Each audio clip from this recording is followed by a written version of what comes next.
Siamo in compagnia con il presidente dell'associazione Orizzonti di Cornuda, Sulmawi Amin, che ci darà la sua versione sulla polemica scatenata ormai da qualche giorno sul fatto che alcuni musulmani avrebbero chiesto agli insegnanti di ritirare i propri figli dalle lezioni di Dante della Divina Commedia, proprio perché sappiamo che il sommo poeta ha messo il profeta Maometto all'inferno.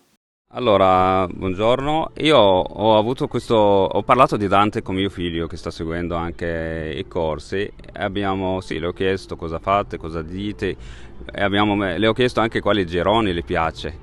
Perché per noi la cultura bisogna saperla, bisogna conoscerla prima di giudicarla.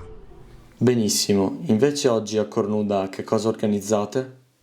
Noi organizziamo la fine dell'anno scolastico perché noi siamo l'associazione Orizzonte e organizziamo corsi di lingua araba e anche corsi di lingua italiana per i non parlanti di lingua araba, per i nostri figli che sono cresciuti qua e sono nati qua e sono italiani.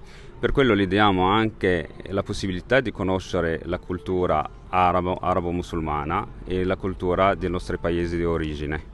A chi accusa le comunità musulmane di voler cancellare la cultura italiana, proprio del paese che li ospita, lei che cosa risponde? Io rispondo che siamo tutti mediterranei nella maggior parte di noi e la cultura musulmana ha avuto sempre nella storia, se leggiamo la storia, c'era sempre un incontro con la cultura cristiana e in molti paesi arabi c'è una comunità cristiana e adesso anche in Italia c'è la comunità musulmana, bisogna conoscersi.